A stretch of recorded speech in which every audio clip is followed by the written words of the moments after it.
Nós contamos histórias de vocês da Fórmula 1, mas eu quero saber agora como que foi pra vocês, já que são grandes lendas da Stock Car principalmente, como que foi o retorno da Fórmula 1 pro Brasil? Porque antigamente, por exemplo, na verdade, até mudar o tempo, hoje, sair da Fórmula 1 você tem outras alternativas. Você consegue, sei lá, campeonato de endurance, você consegue correr aqui no Brasil relativamente mais fácil, mas como que eram pra vocês, assim, bateu no topo da Fórmula 1 e tiveram que voltar pro Brasil? Como que era? Por exemplo, no caso do Wing, ainda a Fórmula 1, a Stock Car iniciando, né?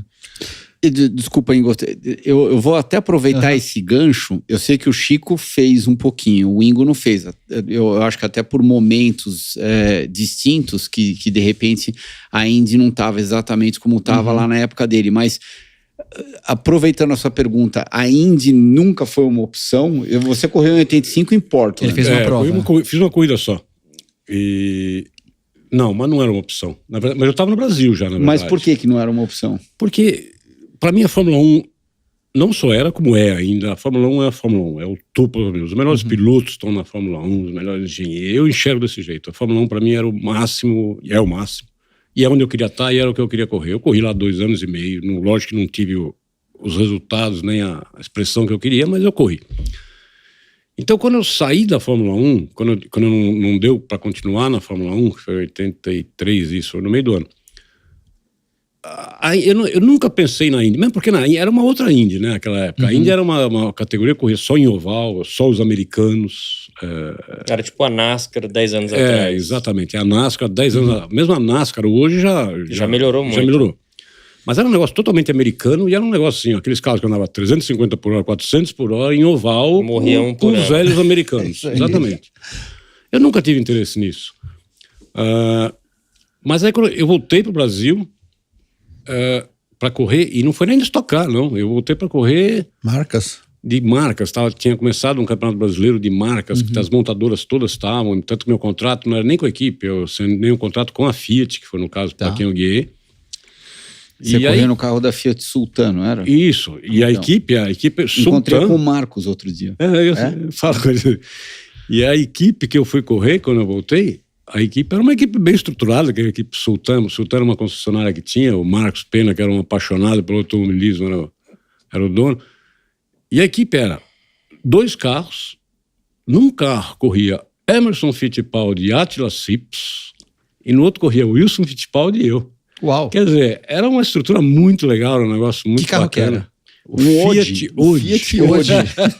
Que é o 147 grande. Isso, é o 147 de porta-mala. De porta-mala. Mas o carro tudo preparado.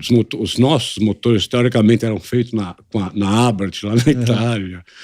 E eu assinei um contrato, acho que, se não me engano, foram 3 anos com a Fiat. E ganhava uma grana legal naquela época. O Wing corria pela Volkswagen. Todos os pilotos no Brasil estavam, cada um pelas montadoras. Era muito legal. O esquema era muito legal. Desculpa, era numa época tinha o quê? 60 carros? 60, 70 carros. Eu lembro disso. As corridas eram todas corridas longas. A corrida mais curta era a corrida de 6 horas. O resto tinha 12 horas, 24 horas. Era tudo coisa longa. E foi legal. E nós ganhamos a primeira corrida, na verdade, do campeonato. Eu e o Wilson.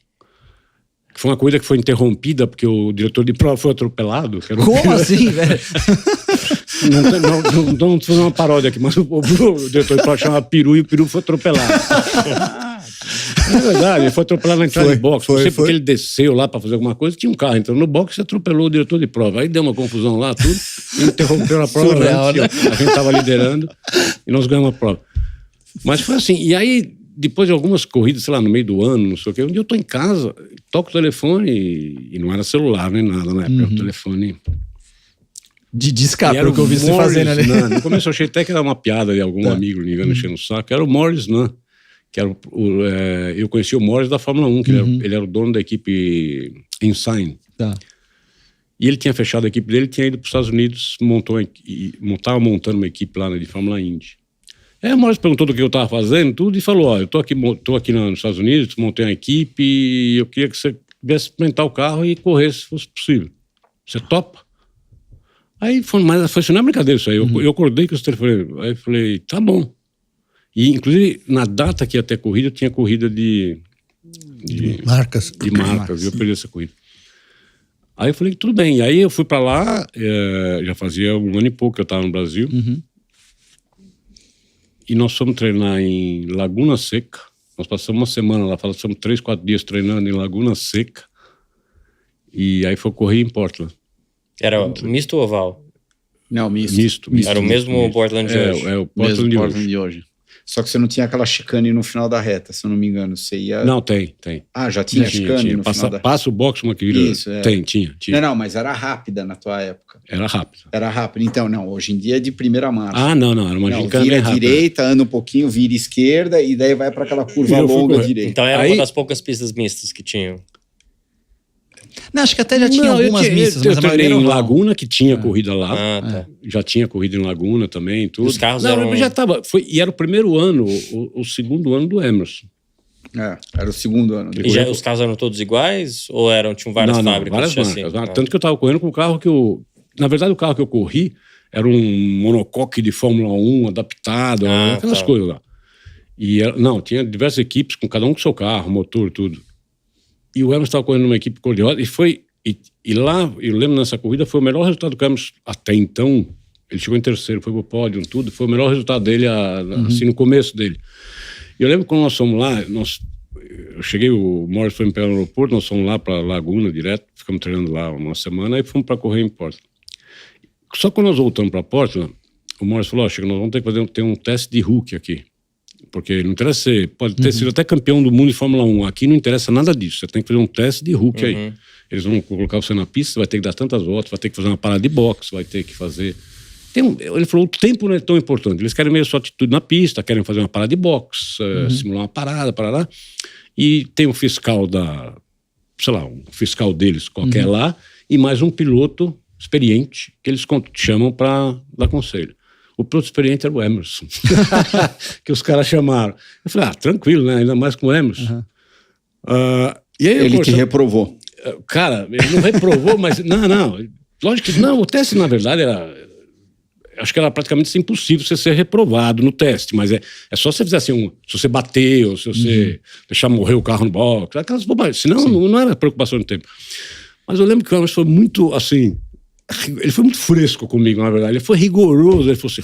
Eu falei, não vai... Ainda brincando, não vai me dar pau. Ele falou, não, mas o negócio é sério. Tudo assim. Falei, o negócio é sério. Eu tenho que fazer um negócio, eu não posso fazer. Eu falei, mas vai pro inferno. E aí eu lembro que... Aí eu tava... naquela época não tinha telemetria, você não tinha nada. As informações eram o que você via, era o que alguém te dava uma dica, alguma coisa. Eu ainda falei para ele, me dá uma dica aí, fala como é que é essa pista aqui, como é que é nas marchas, tudo. E eu fui dar uma volta com ele na pista, e eu falei, que marcha é aquela? Ele falou, não, e ele não falou nada. É um vaselina, meu puta. Eu não sei por que o Emerson daquele... Sabe? Não mudou nada, assim, viu? Não, quando eu andei aqui, já faz tempo, era outro câmbio, não sei o que. Eu falei, por que? Mas foi isso, e aí eu fiz esse teste. Mas foi a única... Não, e aí nós fizemos uma corrida, e aí o Morris, quando terminou, ele falou, Chico, eu vou fazer o seguinte, você tem interesse? Eu falei, se der pra gente continuar, eu quero. Ele falou, vamos sim, eu tô batalhando patrocínio, se eu conseguir o patrocínio, aí vamos dar continuidade na equipe. E era um carro na equipe só? Nessa que eu fiz era só um carro, porque depois nem teve, porque aí ele falou, se eu conseguir o patrocínio, eu vou dar continuidade no trabalho, senão eu vou fechar e vou... E aí, coincidentemente, ele não conseguiu, ele fechou a equipe e foi trabalhar com o Emerson. Ele foi trabalhar na equipe... Lá foi no Pat Patrick. Na Pat Patrick, ele era o engenheiro lá. Isso, daí eles ganharam, enfim, eles foram bem. O Emerson ganhou a Índia a primeira vez... 89. Mas não era Penske. Não, então foi nesse carro engenheirado pelo Morris. Daí, logo depois, o Morris saiu de lá e ele foi pro Chip Ganassi. E depois ele montou a equipe de novo. Não, isso foi muito depois. Bem depois. Mas daí ele fez um stint lá no Ganassi, um stint ótimo, de vários anos. Ele montou a equipe dele e daí ele faleceu alguns anos atrás. Acho que já tem uns 5, 8 anos atrás. Né? Isso? Já faz uns 5 anos pelo menos.